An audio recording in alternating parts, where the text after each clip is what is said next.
자, 오늘 심층 인터뷰 시간에는 아주 반갑게 저희 모신 분 홍익희 전 세종대학교 교수님 모셨습니다. 예, 안녕하세요. 예, 안녕하세요. 예. 반갑습니다. 뭐 좋은 책들 많이 이렇게 써주셔가지고요. 사실 굉장히 팬입니다. 개인적으로도 그렇고요. 고맙습니다. 예, 또 오늘 이렇게 자리에 오셔가지고 또 이야기들 많이 풀어주시면 좋겠습니다. 네.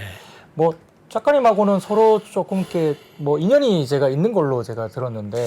제가 이제 업무는 같이 못 해봤습니다. 제가 네. 2009년에 입사를 했는데 네. 이제 저기 그 교수님이 2010년에 퇴사를 하셨거든요. 네. 근데 2017년에 제가 첫 책을 쓸 때 제가 그때 무명이니까 추천사를 받아야 되잖아요. 네. 아, 누구 받지? 누구 받지 하다가 이제 네. 교수님 저 하나만 써주세요 했는데 이제 그때 네. 써주셨습니다. 네. 정말 그때 감사했죠. 네. 근데 제가 좀 궁금한 게 네. 문득 이렇게 그냥 모르는 어떤 물론 이제 코트라의 어떤 인연이 있다는 것은 이제 또 설명도 들으셨겠지만 문득 그냥 이렇게 문자 보내주셔가지고 좀 이렇게 써주십시오 했을 때 이렇게 흔쾌히 써주신 그 네, 이유가 그건 있으세요? 뭐 당연히 이제 코트라 동매니까. 예, 예. 아, 그러셨군요. 제가 예. 콜드 메일 많이 썼습니다 그때. 안녕하세요, 저 모르시겠지만 하면서 이제. 아, 그래요? 지금처럼 이렇게 유명해지실 줄 혹시 알고 쓰신 거 아닙니까? 당연히 유명해지겠죠. 네. 자, 좋습니다. 예. 아무튼 뭐 오늘 여러 가지 부분에서 뭐 다양한 어떤 분야, 뭐 환율 이야기, 여러 가지 뭐 그런 화폐 이야기들, 그다음에 또 유대인 이야기 관련해서도 또 글도 쓰신 걸로 알고 있고요. 아주 넓은 지식을 또 저희들한테 주셨는데 오늘은 어떤 내용으로 또 준비를 예, 하셨는지. 오늘은 네. 지금의 문제가 되고 있는 고환율, 고금리가 네. 과연 언제까지 이게 지속될 수 있는지 네. 그걸 좀 살펴보겠습니다. 네. 뭐 이렇게 사실 저희도 되게 궁금한 내용이에요. 그러니까 사실 왜냐면 시장에 지금 가장 핵심이 이제 강달러, 예, 환율로 촉발된 이런 여러 가지 수급적인 문제라든지 이 달러 강세가 어느 정도 언제까지 이렇게 갈 것인가. 그게 또 시장의 어떤 변곡점이 될 수가 있기 때문에 뭐 그런 부분들이 되게 저도 궁금하거든요. 예. 그렇죠. 특히 이제 교수님 같은 경우는 이제 이거 말고도 이제 책을 굉장히 많이 쓰셨는데 네. 이제 보면은 정말 그 한 2000년, 3000년 전부터 화폐 역사를 전부 다 꿰뚫고 계시기 때문에 오늘 굉장히 인사이트 있는 스토리가 나올 것 같습니다. 네. 또 뭐 작가님은 또 오늘 책까지 이렇게 준비해 오셔가지고 열심히 아주 읽었죠. 네, 그럼요. 네. 후배로서 또 여러 가지 아주 네. 보기 좋습니다. 저도 작가님 책 들고 한번 와야 되는데. 예, 알겠습니다. 예, 오늘 그러면 말씀을 좀 먼저 어떤 부분을 먼저 말씀할까요? 예, 우선 그 우리가 환율을 주목해야 하는 이유를 한번 보죠. 네. 뭐 잘 아시겠습니다만 환율이라는 건 전체적으로 그 나라의 그 경제 성적표입니다. 그런데 지금의 환율 흐름은 이게 평소하고 틀려요. 네. 그러니까 아시겠지만 지금은 미국의 고금리로 인해서 촉발된 일종의 역환율 전쟁이에요. 우리가 환율 전쟁이라면 보통은 자국의 통화를 약세로 가져가서 수출을 늘리고 투자를 유인하고 이러한 그 자기 경제에 좋은 쪽으로 몰고 가면서 다른 나라의 사정을 봐주지 않고 무작정 그 자기 통화의 그 절하를 유도할 적에 흔히 환율 전쟁이 터지는 건데 이번 케이스는 조금은 그거하고는 상이합니다. 방향이 우선 반대예요. 네. 미국이 고금리로 치달음으로써 그거를 쫓아가지 못하는 다른 나라들이 지금 심하게 고생하고 있는 네. 거거든요. 그래서 그 내용을 한번 보겠습니다. 우선 그 내용을 보는 데 있어서 가장 중요한 문제는 지금 세계 각국이 중국, 일본, 뭐 유럽 할 것 없이 이 역환율 전쟁을 막기 위해서 즉 치솟는 그 환율을 막아내기 위해서 외환시장에 개입하고 있어요. 네. 그러니까 외환시장에 개입한다는 건 이런 얘기거든. 우선 외환보유고를 헐어서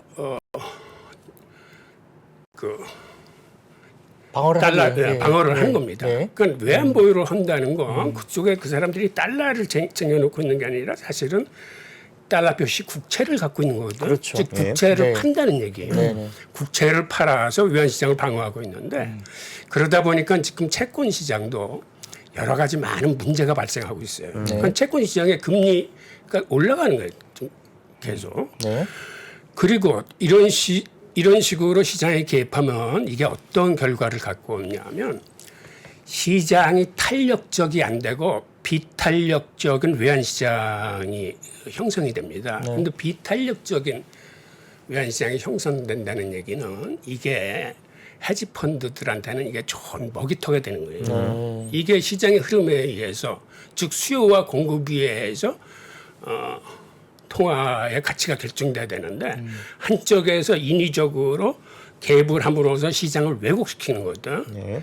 그러니까 헤지펀드라는 건 거시경제의 흐름에 맞서는 이러한 그 인위적인 개입이 그들한테는 먹이터가 되는 거예요. 네. 그래서 외환시장이 이게 탄력적이냐 비탄력적이냐가 굉장히 중요한 요소거든요. 우선 우리들이 일반적으로 생각할 적에 환율이 올라간다. 그러면 사실은 수출업체 들어서는 괜찮은 거예요. 네. 네. 그렇죠. 우선 수출 다변화와 다각화를 시킬 수 있는 아주 호기로 이제 활용해야 되는 거고 수입 또한 이 기회에 수입 대체 산업을 육성할 수 있는 게 호기입니다. 네. 특히 우리나라 같은 경우는 그 정밀 부품 소재 산업 같은 거를 이 기회에 그걸 대체시켜야 돼요. 네. 어차피 환율이 올라가서 비싸게 수입할 바에는 우리 힘으로 우리 중소기업들이나 연구기관의 힘으로 싸게 빨리 대체하는 게 경제성이 있는 거거든요. 게다가 이런 경우에는 그 해외 여행 자체가 돈이 많이 들기 때문에 경상수지 그 흑자에 기여하게 됩니다. 그런데 반대로 너무 환율이 치솟으면 이거는 잘못하면 외환위기를 불러오는 거죠. 네. 네. 자, 그런 의미에서 지금 역환율 전쟁에서 그 호시탐탐 먹잇감을 노리는 헤지펀드들에 대해서 좀 알아보겠습니다. 네. 과거의 헤지펀드는 금융의 한 섹터였었어요. 네. 그런데 현재는 헤지펀드들이 월스트리트의 주도 세력입니다. 이제 네. 핵심 세력이 됐어요. 그게 한 10여 년 되는데 벌써 예를 들어서 2010년도 같은 경우는 2010년도 상반기 같은 경우에 미국의 6대 금융기관보다 10대 헤지펀드의 수익이 훨씬 앞섰습니다. 그때서부터. 2010년 상반기 같은 경우에 골드만삭스가 46억 달러의 수익을 올렸는데 골드만삭스는 전 세계에 한 3만 5천 명 정도의 엘리트 직원이 있어요. 네. 그런데 그 당시 폴앤존슨이 같은 상반기에 58억 달러의 수익을 올려서 더 많은 그 수익금을 회원들한테 나눠줬는데, 근데 폴앤존슨은 달랑 직원들 숫자가 125명이에요. 그러니까 한 개 헤지펀드가 한 개 골드만삭스보다 더 많이 번 거죠. 네. 골드만삭스보다 더 많이 버는 거예요. 그런데 이거는 사실은 지금도 마찬가지예요. 2020년 같은 경우는 10대 헤지펀드 매니저의 연봉이 202억 달러예요. 그러니까 1인당 평균 나누면 그 우리 돈으로 한 2조 8천억 달러 정도 돼요. 어우. 그래서 한 달에 10억 달러 이상을 버는 매니저들을 우리가 뭐라고 부르냐면 빌리어네어 클럽에 가입했다 그래요. 네. 한 달에 1년에 10억 달러 이상을 순수 자기 수입으로 버니까. 네. 그런데 그런 매니저만 한 15명 정도 나타났어요. 네. 우리가 그로 미루어 이 헤지펀드 업계의 그 수익력 같은 거를 이제 추정할 수 있는 건데 아시다시피 헤지펀드는 양방향 수익이 모두 가능합니다. 그러니까 환율 전쟁에서도 수익을 얻지만 역환율 전쟁에서도 그들은 수익을 얻어요. 네. 그런데 그렇다면 우리 일반인들이 뮤추얼 펀드하고 헤지펀드 차이가 도대체 뭐냐라고 생각이 들 텐데 아시다시피 헤지펀드는 한 구자의 그 미니멈 금액이 100만 달러 이상입니다. 네. 그러니까 어떤 의미에서는 있는 자들의 어떤 투자처라고 볼 수 있고 그다음에 헤지펀드가 정보 공개 의무가 있는지 여부인데 옛날에는 사실 없었어요. 근데 미 재무부에서 이들의 어떤 정보 공개를 요구하면서 회원 수가 100명이 넘어가는 헤지펀드는 정보 공개 의무화가 생겼습니다. 네. 그래서 이제 조지 소로스 같은 양반은 그 고객 자금 다 나눠주고 자기 돈만으로 하는 거예요. 네. 그러면 정보 공개를 안 해도 사람들, 되니까. 정보 공개를 안 해도 돼요. 네. 그래서 우리가 헤지펀드에 대해서는 사실 잘 모르는 거예요. 네. 정보 공개를 안 하는 것들이 많기 때문에. 그리고 헤지펀드가 크게 두 종류가 있는데 하나는 매크로 투자를 하는 헤지펀드가 있고 네. 그다음에는 이제 과학적 프로그램 투자를 하는 데가 있는데 잘 아시는 조지 소로스가 일종의 매크로 투자예요. 네. 그다음에 짐 사이먼스가 과학적 프로그램 투자입니다. 네. 근데 두 군데 다 수익률이 이제 장난이 아닌데 짐 사이먼스 같은 경우는 그 중에 하나의 펀드는 연평균 수익률이 66%나. 연평균? 예, 르네상스 펀드 많이 벌죠. 네. 그런데 이런 헤지 펀드도 두 가지의 철칙을 지키는 게 있어요. 네. 하나는 뭐냐면 거시경제의 흐름에 거스르지 않는다. 그러니까 그들이 돈을 버는 거는 거시경제의 흐름에 반하는 양상이 나타나는, 예를 들어서 어느 정부가 시장 개입에 인위적으로 개입을 많이 하는데 저건 틀린 거다 했을 때 그 틀린 걸 교정시켜 주는 거예요. 네. 그러니까 거시경제의 흐름대로 가는 거는 그들도 거기서 수익을 내지 못합니다. 네. 그다음에 또 하나는 미국 정부에 맞서지 마라가 그들의 철칙이에요. 네. 예전에 조지 소로스나 폴 앤 존스가 금을 막 사들일 적이 있었어요. 네. 그런데 미국 정부로서는 금값이 오른다는 건 달러에 대한 불신을 의미하기 때문에 그건 정부가 좋아하는 일이 아니야. 그래서 느닷없이 금 선물 시장을 그 개시 유지금이나 유지 금을 올렸을 뿐만 아니라 증거금을 올린 거 아닌가요? 네? 증거금 같은 거 그렇죠. 올렸습니까? 네. 개시 증거금, 유지 증거금을 엄청 올렸을 뿐만 아니라 레버리지를 확 낮췄어. 그렇죠. 네. 증거금 올리면 레버리지도 낮출 수밖에 없는 거죠. 네. 그래가지고 그들이 그 해에 손해 본 게 거의 100억 달러가 넘습니다. 네. 그리고 그 후로 그 사람들이 정신 차려가지고 네. 정부의 의도에는 맞서지 않습니다. 네. 그런 사람이- 2010년대 초반 얘기죠, 그죠? 말씀하시는 게. 그렇죠. 네. 맞아요. 그때예요. 그리고 헤지펀드라는 게 이론상 무한대 자금력을 동원할 수 있습니다. 그게 어떤 식으로 그렇게 하냐면 예를 들어서 헤지펀드가 뭐 영국을 공격한다. 그러면 자기가 예를 들어서 10억 달러의 공격할 돈을 갖고 나오는 게 아니라 10억 달러의 국채를 사가지고 국채를 갖고 나와. 그리고 세계 어느 은행이나 미국 국채는 담보로 받아줘. 대출 뭐 가능하죠. 그걸 영국에 가서 그 국채를 집어넣고 영국의 파운드를 대출을 하고 그 다음에 그걸 가지고 달러를 계속 사들이는 겁니다. 네. 네. 그렇게 이제 달러를 공격하고 예를 들어서 그렇게 또 사들인 달러를 가지고는 다시 미국 국채를 사가지고 같은 그 방식을 계속 되풀이하는 거예요. 무한대로 공격하는 계속 무한대로 반복 네. 하겠네요. 그건 그러니까 이론상으로 이게 무한대 공격이 되는 거예요. 네. 게다가 헤지펀드들은 대장 기러기가 한 마리가 딱 날아가면 그 뒤로 따라가나요? 다른 기러기들이 쫙 쫓아가요. 그래서 그걸 기러기대 공습이라고 부르는데 네. 그래서 어느 한 대장 기러기만 막으면 되는 게 아니라 그들이 아주 시차 공격을 막 하기 때문에 영국 같은 나라도 그 어느 나라도 헤지펀드에 맞서기 힘들어요. 네. 이론상으로는 그래요.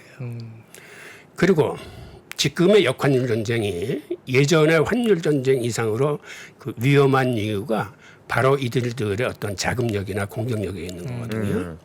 예, 그래서 지금의 상황을 한번 봅시다. 네. 뭐냐면 지금 외환시장에서는 이런 얘기가 떠돌아. 아시아 외환위기가 재현되는 거 아니냐. 라는 얘기가 떠듭니다. 네. 지금 보면 연초 대비 엔화가 150엔을 돌파하면서 30% 이상 가치가 떨어졌어요. 네. 네. 그다음에 위안화도 지금 한 7.2 위안이 넘었으면서 벌써 14% 이상 가격이 떨어지고 네. 그 중간에 우리나라가 낀 게 있습니다. 네. 우리나라 같은 경우 지금 21% 이상이 떨어졌는데 그래서 이 상황을 한번 보겠습니다. 이게 어떻게 된 거냐면 우선 미국은 지금 긴축 정책으로 즉 고금리와 양적 기축을 함으로써 시중의 유동성을 빨아들이고 있는 거예요. 네. 그런데 일본과 중국은 미국과 반대로 역주행을 하고 있습니다. 네. 그러니까 굉장히 위험해요. 그러니까 우선 일본 같은 경우를 보면 지금 미국의 기준금리가 3.25%인데 일본은 아직까지도 마이너스 금리를 지속하고 있어요. 마이너스 0.1%야 네. 기준금리가. 게다가 미국은 정부 부채가 137%인데 일본은 정부 부채가 266%예요. 네. 엄청나게 정부 부채가 되게 많습니다. 죽어네요, 거의. 네. 그래서 만약 이 일본 같은 경우가 지금 미국처럼 금리가 3%가 되면 그 이자 부담액만 30조 엔이 넘어간다고 그럽니다. 엄청난 뭐 이자 부담이 되니까. 네. 그런데 일본의 세수 전체가 57조 엔이야. 네. 오. 그러니까 일본으로서는 그렇게 미국을 쫓아갈 수 있는 형편이 안 돼. 그 금리를 올릴 수 없는 형편이야. 그러니까 이제 YCC라는 그런 정책을 맞아요, 계속 맞아요. 끌고 가느냐 그게 지금 논제가 맞아요, 많죠. 맞아요. 예. 그래서 9월 인플레이션만 봐도 미국은 8.2%인데 일본이 그토록 원했던 인플레이션이 이제 드디어 발생하기 시작해서 일본도 3%대에 왔어요. 그러니까요. 지금요. 네. 그다음에 또 중국의 사정을 보면 중국 또한 미국하고 반대로 가고 있는데 그 원인은 뭐 잘 아시겠지만 그 부동산 때문에 그렇습니다. 부동산이 중국 GDP에서 차지하는 비중이 한 30% 되는데 네. 빈집만 1억 채 이상이 있다고 그래요. 스케일이 다르네요. 1억 채. 1억치가 비었어. 아, 살고 싶네요. 네, 그러니까 중국 같은 경우는 부동산 이 섹터가 너무 내수에서 차지하는 비중이 크기 때문에 네. 지난 1년간 이걸 어떻게든지 연장시키려고 그 기준금리에 해당하는 금리를 계속 내렸을 뿐만 아니라 네. 지준율을 인하해 가지고 시장의 통화를 푸는 팽창 정책을 쓰고 있습니다. 네. 지금도 그렇습니다. 네. 그러니까 세계는 즉 미국을 포함한 유럽이나 다른 나라들은 유동성이 너무 많아서 이걸 빨아들이고 있는데 오히려 일본과 중국은 그거하고 반대 방향으로 나가요. 그래서 이거는 언젠가는 상충돼서 어느 한쪽이 터집니다. 그러겠죠. 네. 그래서 이러한 그 상충되는 그 통화 정책으로 인해서 지금 점점 위기가 고조돼 있다고 보면 되고요. 요걸 좀 다시 한번 들여다보면은 일본 같은 경우는 이 시장 자체가 비탄력 시장이기 때문에 이게 헤지펀드의 주요 타겟이 되는 겁니다. 네. 그래서 헤지펀드들이 지금 일본을 유심히 들여다보면서 언제 어떻게 이거를 삶아먹지라고 이제 보고 있는 거예요. 그럼 일본에는 기준금리를 지금 마이너스 0.1% 마이너스 금리를 운영하고 있고 그다음에 4년물이건 10년물이건 국채가 0.25% 이상 올라가면 무제한 매입을 하고 있습니다. 네. 뭐 잘 아시는 그 YCC 네. 수익률 곡선 통제인데 헤지펀드가 지금 가만 보는 거는 일본 중앙은행이 저거 계속할 수 없을 텐데 저거 언제 포기하지?라고 YCC 포기 시점을 가늠하는 겁니다. 그 직전에 엄청난 공격을 퍼볼 거예요. 네. 그런 의미에서 일본은 지금 어떤 의미에서 진퇴양난에 빠져 있어요. 금리를 올리자니 예산으로 자기네들이 이렇게 막을 수 있는 게 안 되고 그다음에 막지 못하면 또 엄청난 국채를 또 발행해야 되고 이제 악순환에 빠지는 거예요. 네. 그러니까는 올릴 수도 지금 마이너스 금리를 유지할 수도 없는 상황에 지금 처해 있는 거예요. 그리고 언젠가는 YCC를 무한대로 계속할 수 없고 저거는 포기할 수뿐이 없는데 네. 이제 그 시점이 언제냐라고 이제 헤지펀드들이 보고 있는 거죠.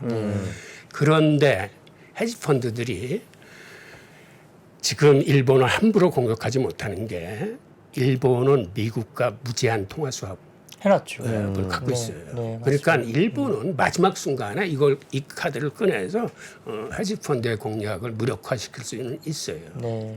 근데 그게 온전히 무력화시킬 수 있는지 그 전에 많은 전쟁을 치름으로써 내장을 입고 무력화시킬지는 모르는 거고. 그리고 중국을 한번 보죠. 중국도 지금같이 이렇게 금리가 치솟으면 우선 부동산 건설 시장의 PF들이 지금 우리나라에서 난리 나는 것처럼 그쪽에도 이제 PF 시장들을 기초로 해가지고 부동산 시장이 붕괴 가능성이 있습니다. 그런데 단 이거를 우리 자본주의 시각에서만 바라볼 건 아니고 공산주의 정부의 이제 해법이라고 볼 수 있는 게 어떤 부동산 기업들의 이런 부채가 심해지면 일부 업체들은 부도를 내게끔 놔주겠지만 그 대부분은 지방 정부에서 떠안을 수도 있다라는 가능성 또 하나. 그다음에 중국 정부가 비교적 그 정부 부채가 지금 많지 않습니다. 네. 그래서 그 지방 부채들을 정부가 껴안을 수도 있다라고 보기 때문에 이것도 헤지펀드들이 공략하기에는 일종의 한계라고 그럴까? 네. 그러니까 공산주의 시장을 자본주의 방식으로 공격해서 혹시 뛰는 게 아닐까라는 우려도 있고 또 하나는 중국은 아시겠지만 아직 완전한 개방 시장이 아니고 홍콩을 통한 외환거래를 하는 반폐쇄 시장입니다. 네. 이게 헤지펀드들이 움직이기에는 여러 가지 제약을 받는 거죠. 그런데 반면에 우리나라는 일본이나 중국 같은 무기가 없어요. 미국하고 통화 수합을 체결한 것도 아니고 중국처럼 이 반폐쇄 시장도 아니고 우리는 공개 시장이고 그러니까 어떤 의미에서는 헤지펀드한테 제일 만만한 게 우리 시장이야. 그 뭐 현금 인출기라는 이야기도 들릴 맞아요. 정도로. 네. 그러니까 헤지펀드가 네. 일본 때릴까 중국 때릴까 이렇게 보다가 옆에 가장 만만한 공개 시장이 있는 게 네. 우리나라예요.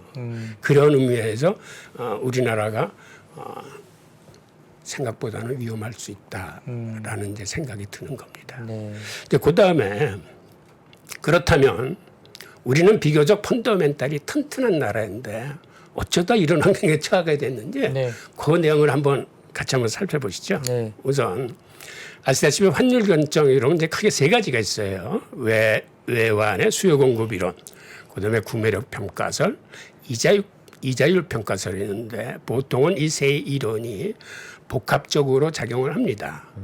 그런데 지금 상황은 미국의 고금리 추세로 인한 즉 이자율 평가설이 주도하는 시장이에요. 그러니까 금리 이자가 차이. 높은 쪽에 그 환율이 올라간다는 거죠, 그죠? 그 화폐가 또 강해진다는 거죠. 그렇죠. 그쪽에 네. 강해지기 때문에 그렇죠. 다른 나라의 상대 화폐가 네. 고환율로 고안으로 치솟는다는 가는 거죠. 거죠. 네. 네, 맞습니다. 우선 그러면 그러한 이론을 갖고 보면 지금의 우리 원화 가치가 왜 이렇게 많이 떨어졌는지 그거를 이제 한번 분석을 해볼 수 있을 텐데요. 저는 크게 5가지를 봅니다. 우선 우리 원화는 보통은 달러 가치에 반비례합니다. 아시다시피. 네. 반면에 위안화 가치에는 정비례해요. 네. 우리의 무역 비중이 30%가 사실은 중국 쪽이니까. 쪽이거든요. 네. 중국하고 홍콩 합치면 30%가 네. 되는데 세 번째는 지금 외환의 수요 공급 시장이에요. 그런데 미국 금리가 저렇게 올라가니까 달러 자본이 이제 회귀하고 있는 거죠. 그다음에 네 번째는 지금 세계 경제가 안 좋아지고 우크라이나 전쟁이나 이런 걸로 해서 우리나라가 무역 적자를 보고 있습니다. 네. 예전에는 우리가 무역 흑자국이었었는데 최근의 상황이 이게 같이 겹쳤어요. 네. 게다가 미국과의 금리 차가 점점 더 벌어지고 있어요. 네. 이 5가지 요인이 복합적으로 작용을 해서 우리 지금 원화를 고환율로 이제 몰아가고 있습니다. 요거를 좀 하나하나 보죠.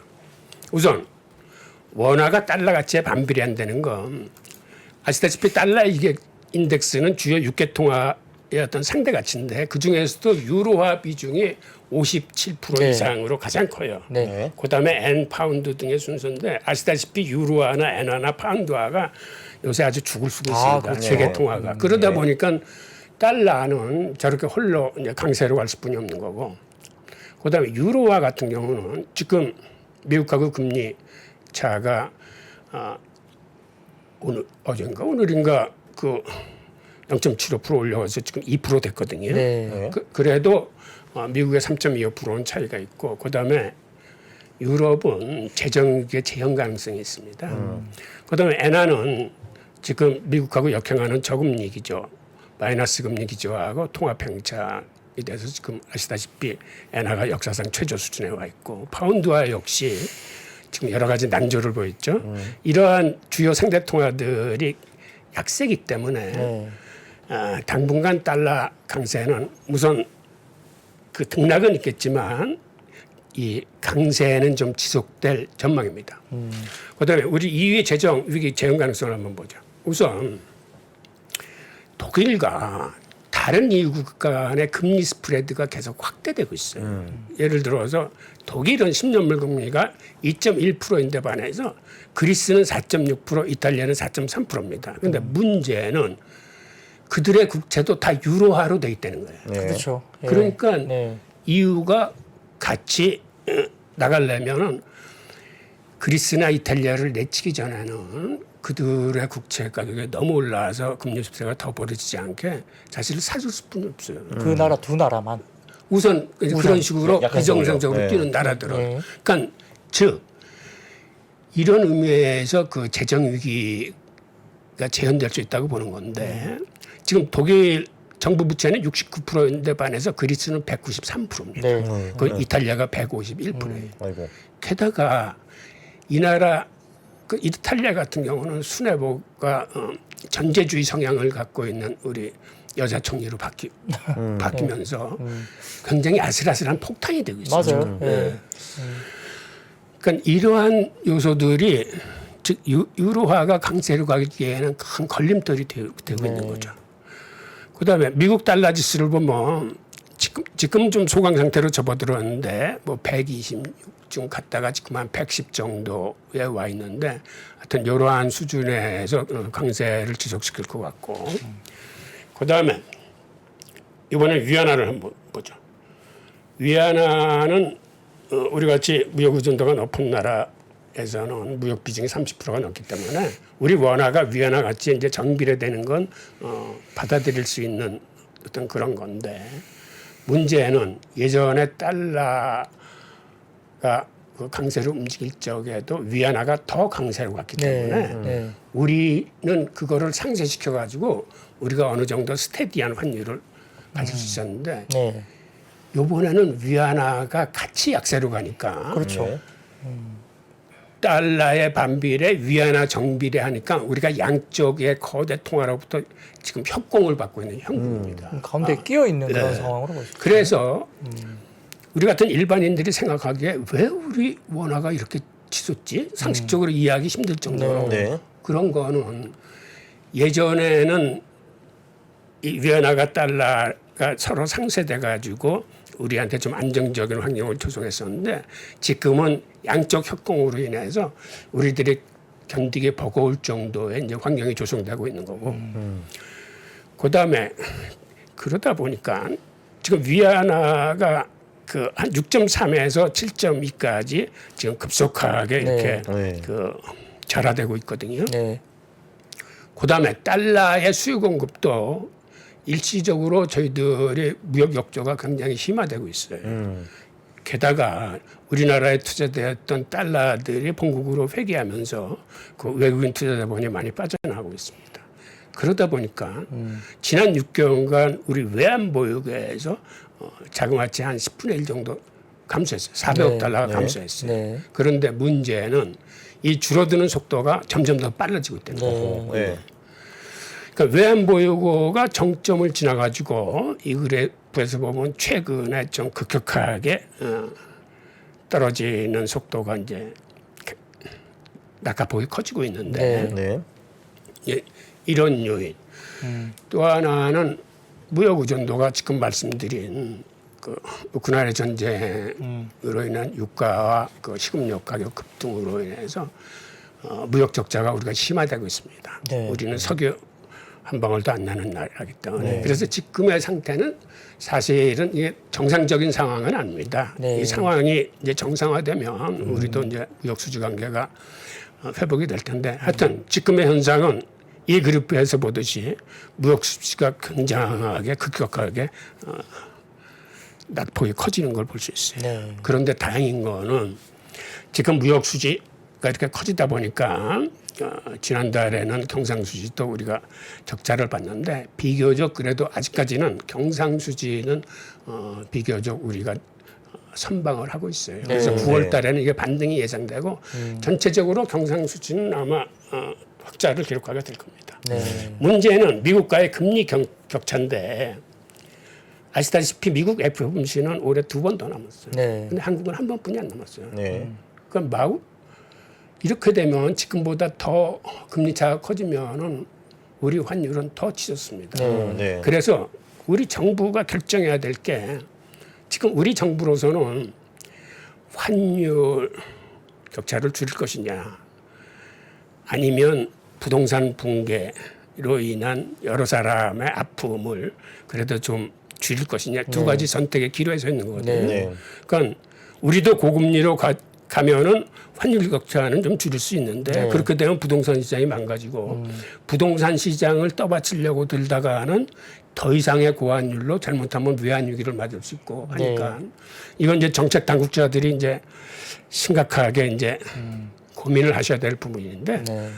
만약 금리 격차를 더 이상 벌이지 말아야겠다라고 생각하면 우리 금통위 같은 경우도 필요시에는 비상금통위라도 소집을 해서 금리 격차를 사실은 늘리지는 말아야 됩니다. 네. 네. 지금 그런 문제가 있는 거고 지금 한미 기준금리 차이를 보면 이미 우리가 3%인데 반해서 미국이 지금 3.25%니까 미국이 이제 앞서가는데 이 차이가 이제 더 벌어질 거라는 거죠. 네. 그러면 이 차이가 더 벌어지면 우리 환율이 더 치솟기 때문에 지금 외환 당국의 고민이 깊을 거예요. 네.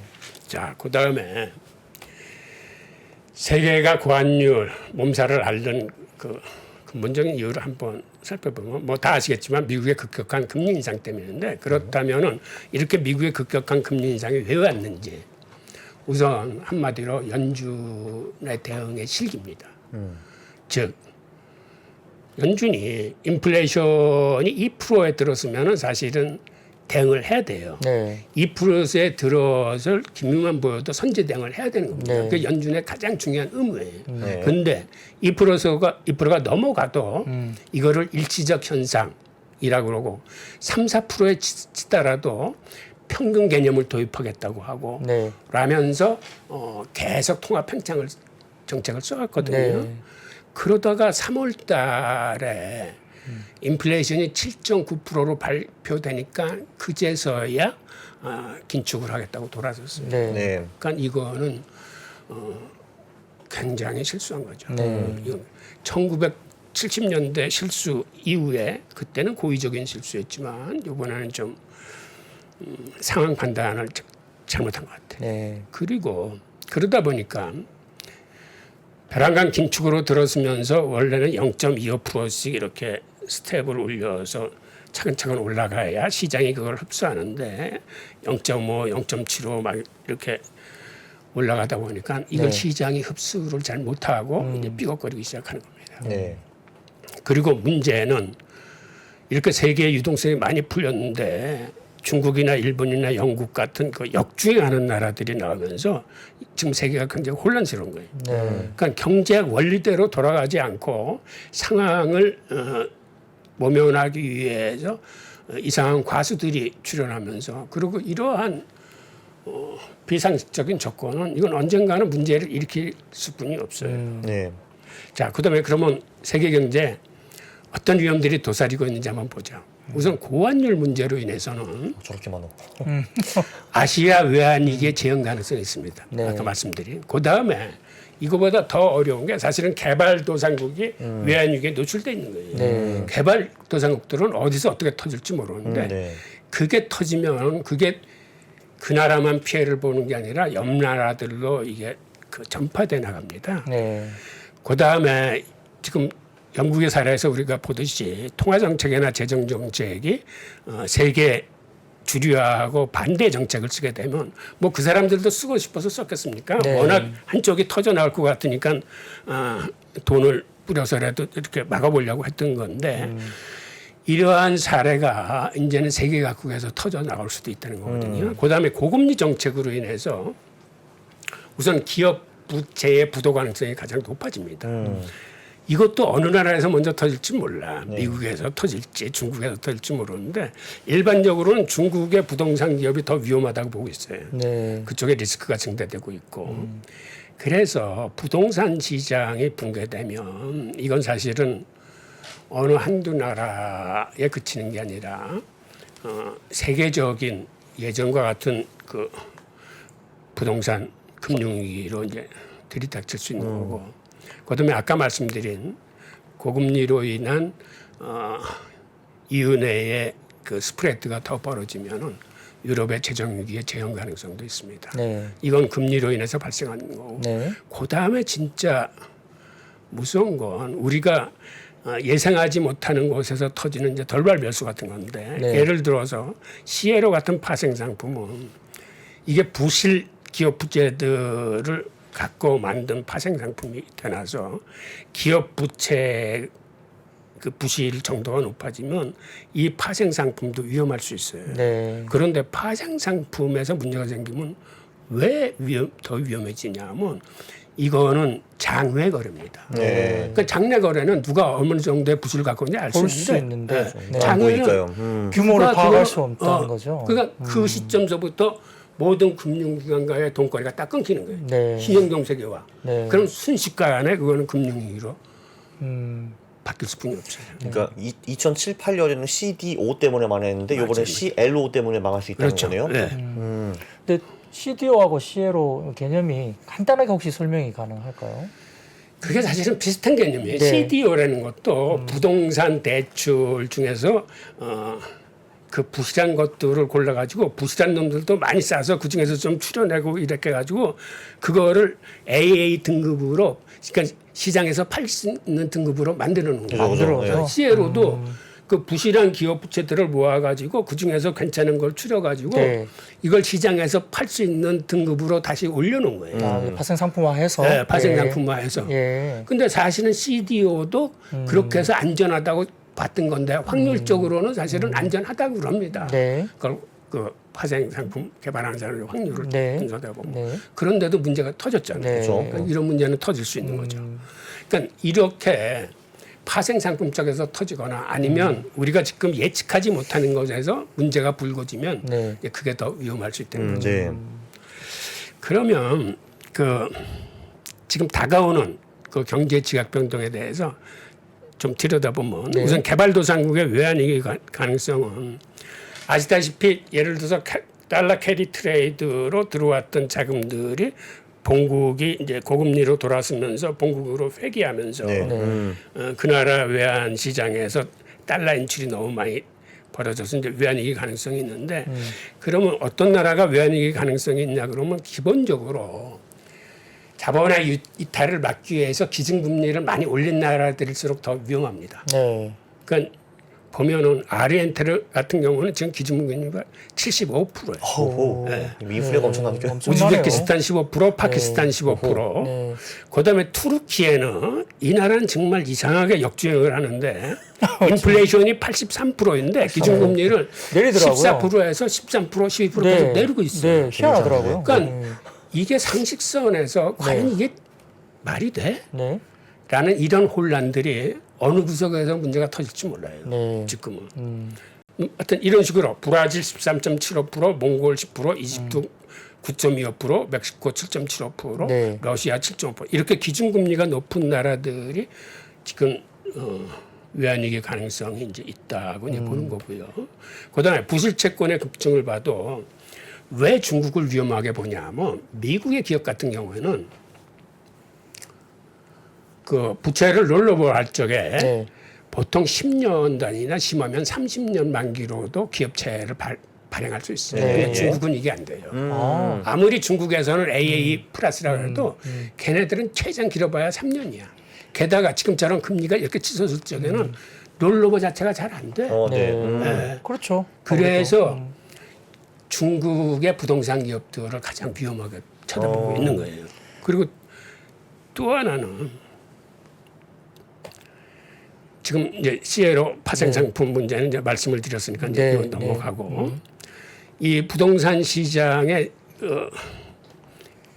그 자산 시장의 버블 붕괴가 그 위험할 수 있는 요인 중에 하나는 미국의 그 주택 지수 실러 네. 지수가 지금 6월 달서부터 꺾이기 시작했거든요. 네. 미국 시장은 세계 시장의 선도 시장이기 때문에 네. 미국 시장의 주택 가격이 꺾인 거는 세계 시장에 이제 크게 심리적으로 영향을 끼칠 겁니다. 게다가 미국이 안전하다고 볼 수 없는 것 중에 하나가 팬데믹 기간 중에 사실은 모기지 유예나 그 임차료 유예들을 좀 해줬어요. 네. 그 당시 한 850만 명이 이런 유예를 받았는데 오.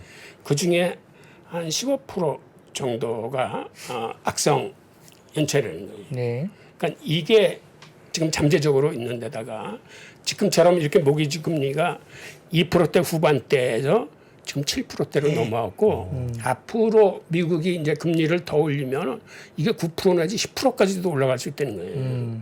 과연 시장이 그걸 견뎌낼 수 있느냐.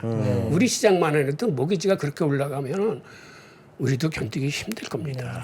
예. 그 자산 가격이 떨어지고 금리가 급등하니까 결국은 이게 망가질 수 있는 거죠. 자산 더 떨어지고요. 자산 네, 가치가 그죠. 자산 가치가 같이 올라가면 이걸 커버를 할 수 있겠지만 그렇죠. 네. 그럴 리는 없죠. 네. 그리고 미국 시장이 특히 팬데믹 이후에 집값이 너무 많이 올랐어요. 그쪽이 40%나 폭등했거든. 예, 네. 맞습니다. 즉 유동성을 풀었을 때 자산 가격이 그렇게 올라간 걸 유동성을 걷어들이면 그만큼 또 떨어집니다. 네. 네. 근데 얼마큼 그 케이스 실러 이 주택 가격 지수만 봐도 네. 6월 달 이후에 이제 급격하게 가격이 떨어지는 걸 볼 수 있습니다. 네. 그런데 케이스 실러 자체가 이게 후행 지표예요. 지금 네. 나온 게 이제 8월 달 지표거든. 아, 9월, 10월은 어느 정도 더 빠졌을지도 모르는 거예요. 네.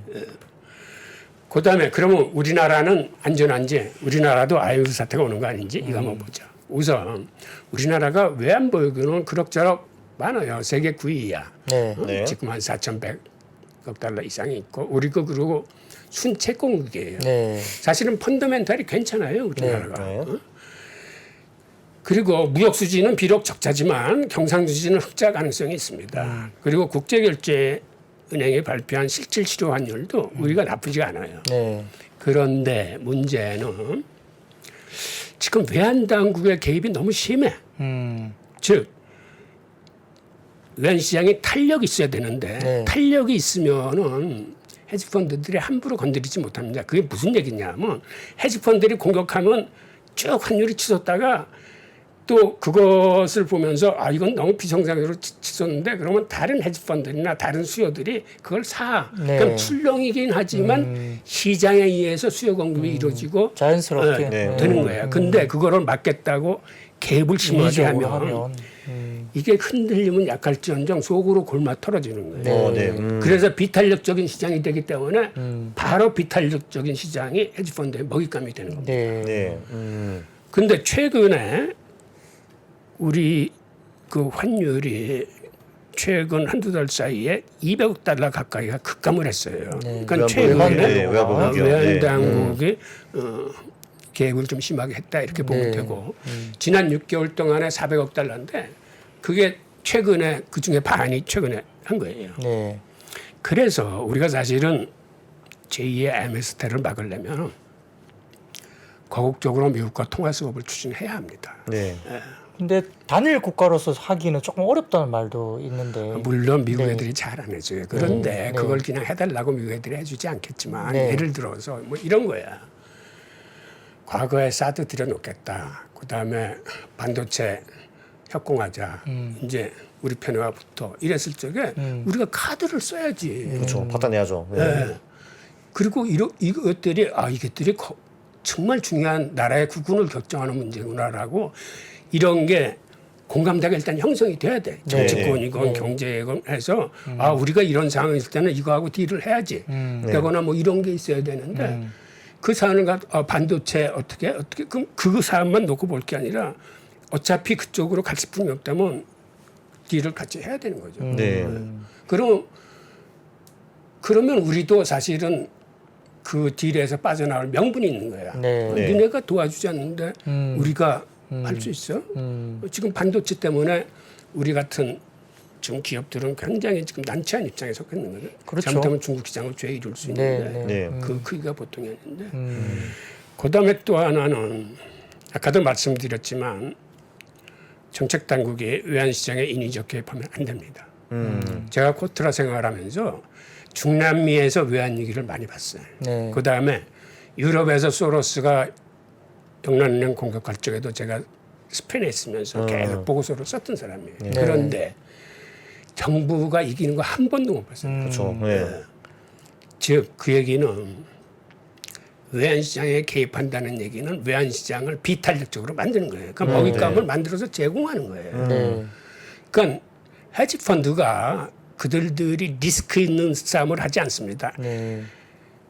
그러니까 리스크 헤지드 펀드라고 그래서 헤지펀드야. 그들은 리스크 있는 싸움에 뛰어들지 않아요. 자기가 이길 싸움에만 뛰어듭니다. 그런데 거시경제의 흐름에 맞서서 인위적으로 시장에 개입한다는 얘기는 오히려 외환당국이 시장을 왜곡시키는 거예요. 네. 그래서 그런 경우에는 그게 저는 개인적으로 국부 유출이라고 생각해요. 헤지펀드한테 먹잇감을 제공하는 거예요. 네. 그리고 아까 얘기했지만 헤지펀드의 공격력은 무한대예요. 네. 그래서 이러한 그 의원시장 인위적 개입은 스스로 의원이기를 부르는 거리니까 이거는 자제해야 된다라는 말씀을 드리고 그럼 왜 이렇게 지금 같은 인플레가 계속되느냐 한번 보죠. 우선 아시다시피 연준은 2008년도 글로벌 금융위기 전에는 본원통화 발행액이 한 8천억 달러 내외였어요. 예. 그런데 지금은 14년 사이에 1000% 이상이 많아졌어요. 이거는 사실은 어마어마한 일반적으로 엄청나게. 상식적으로 네. 이해할 수 있는 수준이 아니에요. 네. 사실 뭐 무제한으로 찍을 수 있으니까 또 네. 그건. 딴 그냥 찍으면 되죠. 그러니까요. 네. 네. 그하는 이 사람들이야말로 경제학을 완전히 그 무시한 즉 틈만 나면 돈을 발행한 건데 네. 네.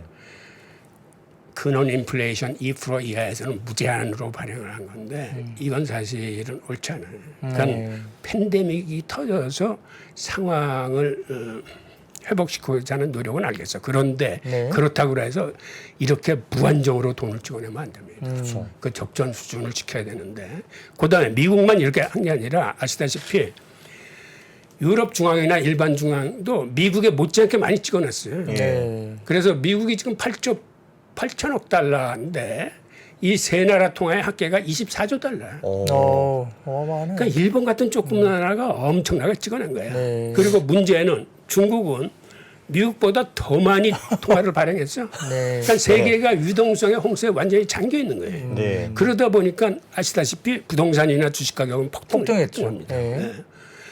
그러니까 이런 유동성을 걷어들이기 전에 이 인플레이션가 제대로 잡힐까? 이건 사실은 좀 의문인 거죠. 그래서 네. 지금은 세계 전체가 인플레이션에 휩싸였습니다. OECD 평균이 지난 6월 달에 이미 10.3%를 넘었고 EU 평균도 9.6%, G20 평균이 9.2%예요. 네. 그럼 미국만 그런 게 아니고 오히려 다른 나라들은 지금 더 심해. 네. 네. 그다음에 그렇다면은 지금의 우리가 우려하는 문제는 이 석유값이 치솟고 식량 공급망 교란 등에서 인플레이션이 이렇게 크게 치솟고 있다고 그러는데 그럼 과연 이것들이 잡히면 인플레이션이 진화될까요? 쉽지 않겠죠. 네, 바로 그 한 과정을 번에는 안 보면은 되겠죠. 우선 쉽게 볼 수 있는 게 소비자 물가 지수에서 유가 관련 상품과 식음료 관련 상품을 뺀 게 근원 인플레이션이에요. 네. 네. 그런데 지금의 근원 인플레이션을 보면 오히려 CPI는 좀 줄어드는 양상을 보이는데 근원 인플레이션은 더 늘어나. 네. 이 얘기는 우크라이나 전쟁이 끝나고 유가나 식음료 가격이 정상으로 돌아오고 공급망 교란이 끝나더라도 화폐 통화의 팽창으로 인해서 근원 인플레이션을 막을 수 없다는 얘기예요. 지금 이게 근원 인플레이션 그 지수인데 네. 이게 보면은 줄어드는 듯 하다가 다시 지금 마지막에 올라오는 모습을 볼 수 있어요. 네. 이거는 다른 상황이 모두 정리돼도 인플레이션이 쉽게 끝나지 않을 거라는 걸 의미합니다. 그다음에 사실은 더 큰 문제는 뭐냐면 지금 부의 편중이 날이 갈수록 심화되고 있는데 이게 미국 연준에서 발표한 자료 2017년에 네. 보면은 상위 1%가 미국 전체 부의 40%를 갖고 있고 상위 10%를 합치면은 77%예요. 네. 그럼 미국 국민 90%의 점유율은 23%인데 쭉 떨어지고 있네요. 네. 정작 문제가 되는 건 하위 50%, 즉 미국 전체 국민의 절반의 부가 1%에 불과되는 겁니다. 네. 그들은 갖고 있는 재산이 거의 없어. 네. 한마디로. 네. 그러니까 이 사람은 한 달 벌어서 한 달 먹고 사는 사람들이야. 네. 팬데믹 사태가 땅 터지니까 이 사람들을 먼저 받쳐주지 않으면 네. 이 하부 사회가 붕괴되니까 그러면 미국 전체 사회가 붕괴될 수 있기 때문에 미국이 이 사람들의 붕괴를 막기 위해서 들고 나온 게 경기 부양책입니다. 네. 자, 이것도 연준이 발표한 자료인데 하위 50% 가구의 재산이 전체 미국 부의 1.4%에 불과되는 거고 그러다 보니까 기존의 통화 정책, 즉 양적 완화로는 하위 50%의 붕괴를 막지 못합니다. 네. 그래서 우선 미국 리더들은 기존 양적 완화의 한계에 대해서 이제 반성을 하기 시작합니다. 이거 보니까 배부른 사람들만 더 배부르게 되고 모르게 됐구나.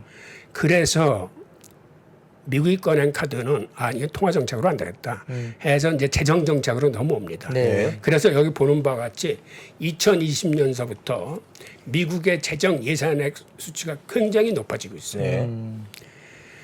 그러니까 한마디로 통화 정책에서 재정 정책으로 넘어오면서 통화 주도권이 연준에서 미국 정부로 왔습니다. 네. 그러니까는 통화의 발행액이 연준이 통화 정책으로 발행하는 것보다 미국 정부가 재정 정책으로 발행하는 통화 증가액이 이제는 훨씬 더 많아요. 네. 그다음에 또 하나는 이 재정을 가지고 지금 어떻게 쓰느냐 하면 바로 이 그래프를 좀 자세히 봐주시죠. 이게 2021년도의 재정 집행액인데 네. 위에 하늘색이 개인한테 직접 쏴준 금액인데 네. 이게 일반 재정 경비의 2배 이상이에요. 네. 그러네요. 네.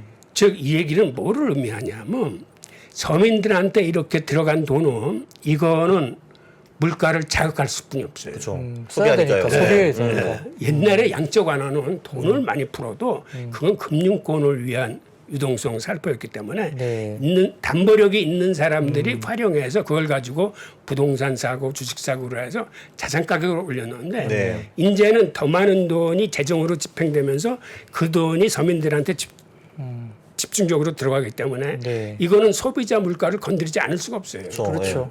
이 사람들은 들어오는 대로 거의 다 소비를 합니다. 네. 네. 그래서 지금의 인플레이션이 더 잡기가 힘들어지는 거예요. 네. 그래서 일부 전문가들은 지금 세상을 이렇게 인플레이션 올라가면 임금 상승은 필연적이다. 네.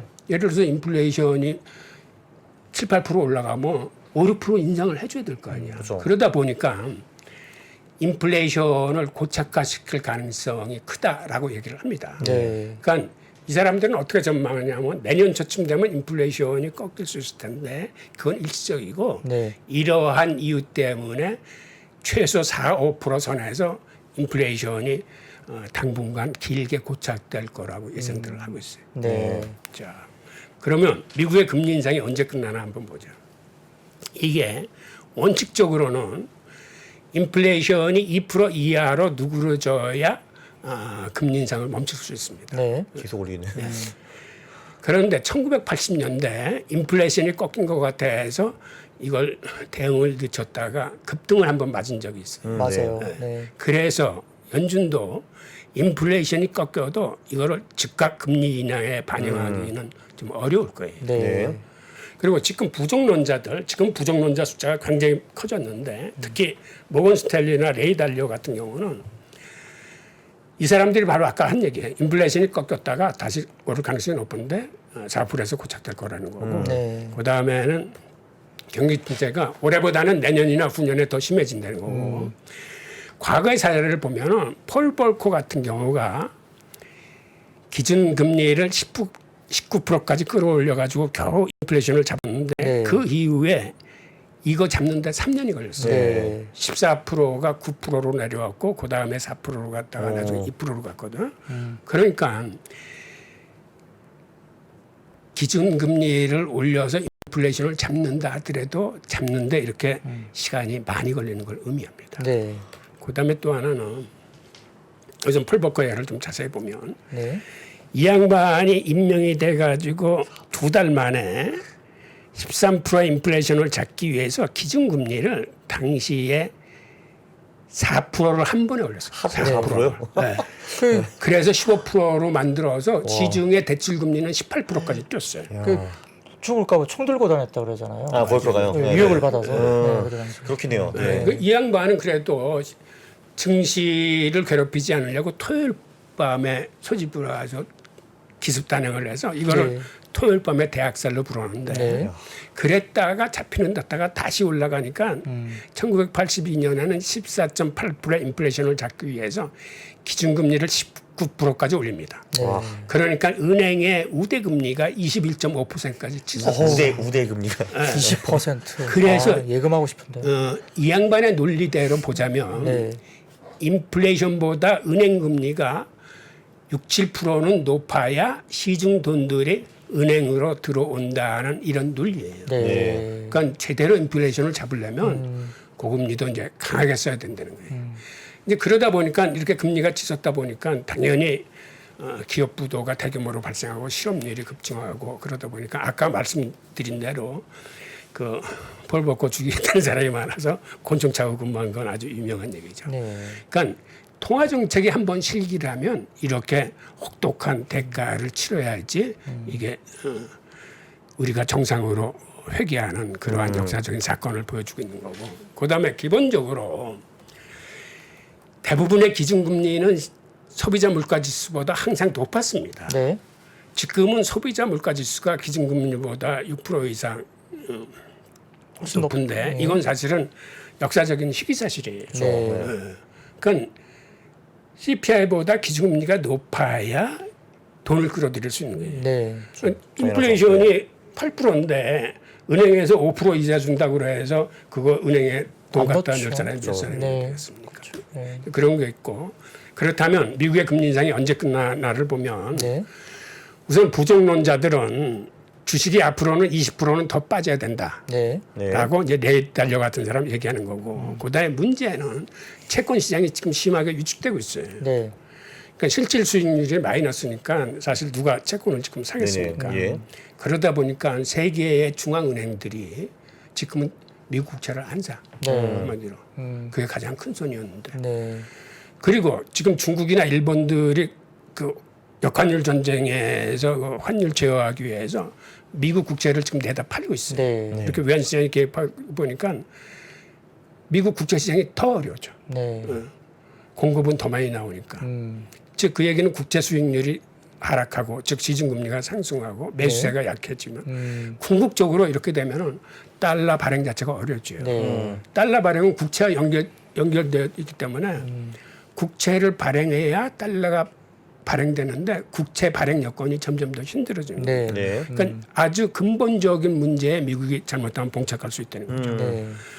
그리고 지금 세계가 모든 게 양극화가 심화되고 있는데 정치적인 면, 경제적인 면 할 거 없이 이게 경제 회복에 이제 걸림돌이 된다는 거거든요. 우리 국내 정치를 보더라도 보수와 진보 갈등이 심화되는데 이게 사실은 다른 나라들도 마찬가지 현상으로 가고 있어요. 네. 네. 네. 그리고 지금의 러시아 전쟁에 비할 바가 아니게 미중 갈등이 심화되면은 여러 가지 부작용을 일으킬 수 있고 세계의 종말을 불러올 수 있다라고 부정론자들은 보고 있습니다. 네. 그래서 이 사람들이 한국같이 보는 게 직급의 장기 침체가 시작되면 이건 L자형으로 상당히 오래 지속될 가능성이 있다고 봅니다. 네. 특히 전 세계 부동산 시장이 이제 본격적인 하락세에 진입하면은 이게 한두 해로 끊기지 않을 거라고 이제 보는 게 있고 특히 그 부정론자인 룸비니 교수 같은 양반은 이 양반은 어떤 얘기를 했냐면 그 순서를 이렇게 나열을 했어요. 근데 이게 동의하실지 몰라도 이 양반이 얘기하는 건 경기 침체 금리 인상이 트리거가 돼서 먼저 좀비 기업이 쓰러질 거다. 네. 그 다음에 그림자 금융이 쓰러질 가능성이 크고 그 다음 들어와서 각국 정부의 어떤 부채 문제에서 문제가 생기고 그 다음에 주택금융시장 즉 부동산의 문제가 생기고 마지막으로 가계부채가 무너질 거라는 이런 순서를 내는 게 특이해서 이제 제가 한번 적어본 거예요. 근데 이렇게 부정론자만 있는 게 아니고 사실은 긍정론자도 있습니다. 미국 경기 침체로 인플레이션이 의외로 쉽게 잡힐 수도 있다. 네. 네. 네. 예. 그게 적어줬네요. 내년 1사분기가 고비가 될 수 있다라고 이제 보시는 분들이 있어요. 근데 이게 사실 이론상으로는 가능할 수도 있는 얘기예요. 즉 경기 침체가 심해지면은 즉 수요가 줄어들면은 인플레이션이 잡힐 수도 있어요. 근데 문제는 미국 경제가 지금 너무 튼튼해. 이게 확 꺾일 것 같지가 않아. 이게 차라리 확 꺾이면은 빨리 이렇게 깨졌다가 이렇게 해서 그다음 수순으로 가면 되는데 지금 미국 경제가 저렇게 잘 버티고 있는 게 저게 이게 복인지 불행인지 모르는 거야 지금. 도움이 안 이게 돼요. 상황을 점점 더 길게 끌고 갈 수 있습니다. 자, 그럼 이제 우리가 어떻게 해야 될까요? 어떻게 해야 결론적으로 한번 마무리해 주시죠. 지금 우리가 이제 어떻게 해야 될까는 사실은 기업이나 금융 측면에서는 지금 다가오는 지각 변동에 대해서 그 예상 시나리오를 좀 준비해야 됩니다. 네. 그래서 이게 부정적인 측면도 있고 긍정적으로 말씀하시는 분도 있는데 네. 이걸 사실 양쪽으로 다 준비를 해야 돼요. 네, 네. 그다음에 위험 수위도 이게 한 번에 공격이나 폭락으로 끝나는 게 아니라 2차, 네. 3차가 있을 수 있기 때문에 위험 수위별로 단계적인 플랜을 수립하셔야 되고 네. 그리고 사실은 이 경제를 보는 사람의 눈이 비관적인 것을 주로 들여다보는 사람이 있고 가능하면 자기 실정에 맞게 낙관적인 얘기만을 들을 수 있는 즉 확증 편향적인 성향이 강한데 이거를 객관화시킬 수 있기 위해서는 스스로 양쪽에 비관적 관점에서도 플랜을 세우고 긍정적인 관점에서도 플랜을 세워서 스스로가 자기의 눈을 객관화시킬 필요가 있습니다. 네. 지금 저희들이 할 수 있는 거는 지금 흘러가는 흐름을 객관적으로 바라보고 거기서 생길 수 있는 위험을 자기에 맞게 이런 식으로 대응 전략을 좀 세우셔야 될 것 같아요. 네. 네, 오늘 뭐 긴 말씀 들었는데요. 아, 이게 뭐 한눈에 이렇게 뭐 쫙 이게 오는 게 상당히 좋은 말씀인 것 같고, 고맙습니다. 이렇게 해석하기 좋게 우리가 또 이해하기 맞아요. 좋게 이렇게 네. 편하게 말씀 주셔서 정말 좋은 시간이 된 것 같습니다. 시간이 좀 많이 흘러서 어제 또 오늘 이렇게 마무리하고요. 다음 시간에 또 만약에 기회가 된다면 또 모셔서 저희가 또 좋은 말씀 좀 더 들어볼 수 있는 시간을 가지도록 하겠습니다. 오늘 너무 빨리 끝난 것 같아요. 좀 아쉽습니다. 사실. 네, 시간이 저는 네. 어떻게 흘렀는지 모르겠습니다. 그러니까요. 네. 네, 그래서 좀 아쉬운데요. 꼭 다시 한번 모실 수 있도록 저희들도 한번 힘써 보겠습니다. 네, 오늘 긴 말씀 감사하게도요. 홍익희 전 세종대학교 교수님 나오셔서 오늘 정말 좋은 말씀 들었습니다. 감사합니다. 예, 감사합니다. 저희 3프로TV가 우리나라에서 가장 많은 데이터를 분석하는 송기령 부사장과 함께 미래대학 강의를 선보인 지가 벌써 1년이 지났습니다. 대기업의 임원진들과 기관의 큰 프로젝트로만 제공되던 깊이 있는 통찰을 최초로 온라인을 통해서 공개했었는데요. 여러분들이 보내주신 다양한 피드백을 바탕으로 한층 더 업그레이드해서 다시 돌아왔습니다. 3프로TV 미래대학 확장판. 현상은 벌어진 거고 함의는 그 안에 들어있는 이유란 말이죠. 예측 그러셨는데요. 예측이 아니라 이해입니다. 그렇게 가게 돼 있어요. 누구보다 먼저 사회 변화를 포착하고 자신만의 전략을 수립하시는 귀한 시간이 되실 겁니다. 11월 7일까지 구매하시는 모든 분들께는 송기령 부사장과 함께하는 토크 콘서트 참석의 기회를 드리겠습니다. 영상 하단의 링크를 클릭하시거나 네이버에서 3프로TV를 검색해 주세요.